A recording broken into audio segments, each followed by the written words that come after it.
సంగారెడ్డిపట్నంలో మంగళవారం జిల్లా Congress committee political affairs committee సమావేశం అత్యంత ఉత్సాహంగా జరిగింది. డీసీసీ అధ్యక్షురాలు టీజీఐఐసీ చైర్పర్సన్ నిర్మలా జగ్గారెడ్డి అధ్యక్షతన జరిగిన ఈ సమావేశానికి రాష్ట్ర వైద్య ఆరోగ్య శాఖ మంత్రి దామోదర్ రాజనరసింహ ముఖ్య అతిథిగా హాజరయ్యారు. రాబోయే ఎంపీటీసీ, జడ్పీటీసీ ఎన్నికలకు కార్యకర్తలు, నాయకులు సమన్వయంతో సిద్ధం కావాలని ఆయన పిలుపునిచ్చారు. సమావేశంలో మంత్రి దామోదర్ రాజనరసింహ ప్రభుత్వం చేపట్టిన అభివృద్ధి, సంక్షేమ పథకాలను వివరిస్తూ పార్టీ శ్రేణులకు దిశానిర్దేశం చేశారు. సర్పంచ్, మున్సిపల్ ఎన్నికల్లో కాంగ్రెస్ సాధించిన విజయాన్ని గుర్తు చేస్తూనే జిల్లాలో నాయకుల మధ్య మరింత సమన్వయం ఉండాలని మంత్రి సూచించారు. వర్గపోరు పార్టీకి నష్టం కలిగిస్తుందని, అభిప్రాయ భేదాలను పక్కన పెట్టి పనిచేయాలని హెచ్చరించారు. ఇప్పటివరకు ఆరోగ్య శాఖలోనే 20,000 ఉద్యోగాలను భర్తీ చేశామని, రాష్ట్ర వ్యాప్తంగా ప్రతి ఒక్కరికి డిజిటల్ హెల్త్ కార్డులు అందించేందుకు కృషి చేస్తున్నామని తెలిపారు.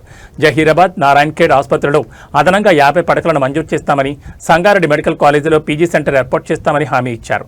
200 కోట్లతో సింగూర్ ప్రాజెక్టును టూరిజం స్పాట్గా అభివృద్ధి చేస్తామని ప్రకటించారు. ఇందిరమ్మ ఇళ్లు, రైతులకు రైతు భరోసా వంటి పథకాలు విజయవంతంగా అమలవుతున్నాయని పేర్కొన్నారు. ఈ కార్యక్రమంలో మాజీ ZP chairperson Sunita Patil, PCC ప్రధాన కార్యదర్శులు తోపాజీ అనంతకిషన్, చిన్న ముదిరాజ్, నాయకులు శశికళ యాదవరెడ్డి, సంగారెడ్డి మున్సిపల్ చైర్మన్ కోన వనితా సంతోష్ మరియు ఇతర స్థానిక నాయకులు పాల్గొన్నారు. దానికి తోడు ఈ జనరేషన్కు విద్యతో సహా నైపుణ్యం, skill develop, nutritious food, training చాలా ముఖ్యమైనది.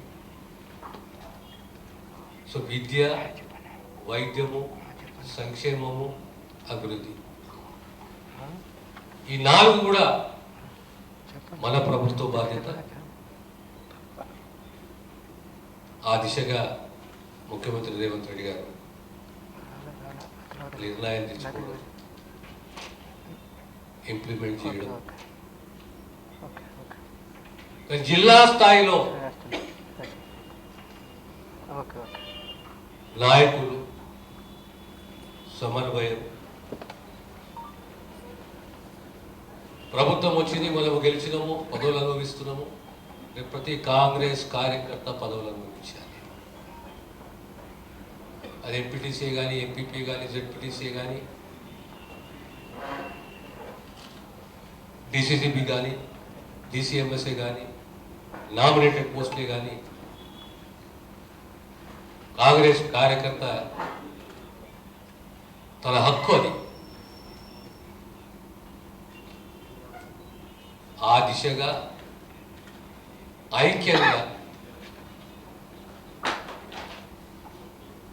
ఇంతకుముందు మా డీసీసీ అధ్యక్షులు చెప్తుంటే, ఎక్కడైతే 3 సంవత్సరాలు పూర్తయిందో అక్కడ మండల్ అధ్యక్షులను మార్చాలి.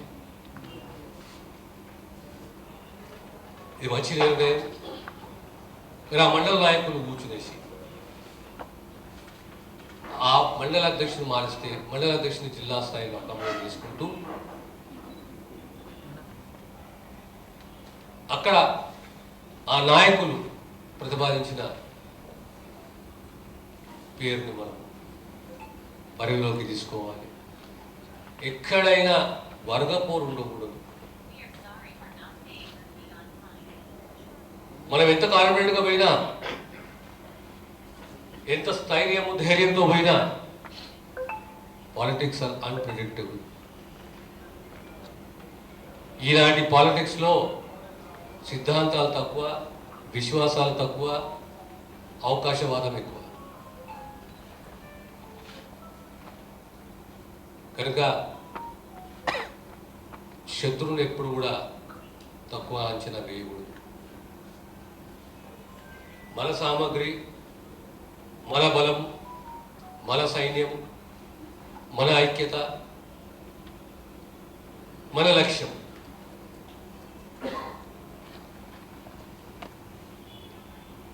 డీలిమిటేషనే కానీ, మహిళా బిల్లే కానీ, రెండొకసారి వెళ్ళడం అవసరమా?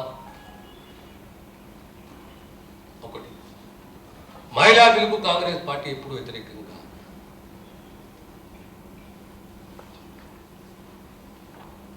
ఇప్పుడు కాంగ్రెస్ పార్టీ అంటుంది వీళ్ళు ఇంప్లిమెంట్ చేయండి, మీరు మహిళా బిల్లుని మేము సంపూర్ణంగా మద్దతు.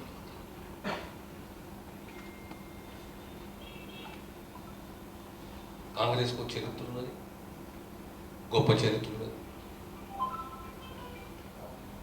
కాంగ్రెస్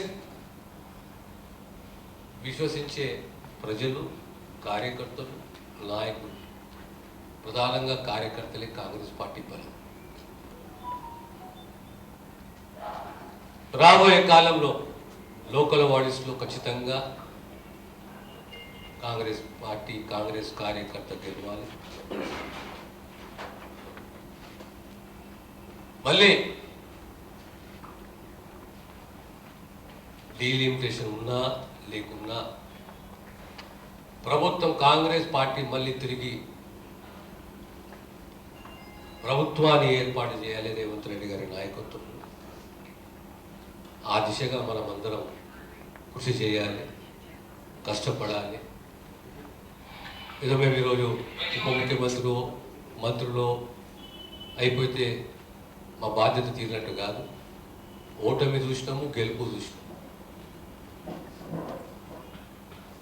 కానీ కార్యకర్తలే విశ్వసించింది, ప్రజలను నమ్మినాం, పార్టీని నమ్ముకున్నాం. ప్రజలు మా బలము, కార్యకర్తలు మా ధైర్యము, స్థైర్యం. రేపు కార్యకర్తలను కాపాడుకునే బాధ్యత మా అందరిపై ఉంది. మనందరం కలిసికట్టుగా రాబోయే ఎన్నికలు మనం నమ్ముకున్న సిద్ధాంతాన్ని సంపూర్ణంగా విశ్వసిస్తూ కలిసికట్టుగా ముందుకు పోదాం, ప్రజలకు సేవ చేద్దాం, సంక్షేమాన్ని అందిస్తాం, అభివృద్ధి దిశగా నడుస్తాం, ఎలాంటి విభేదాలు లేకుండా ముందుకు పోతామని చెప్పి మీ అందరితోటి తెలియజేస్తూ సెలవు తీసుకుంటున్నాను.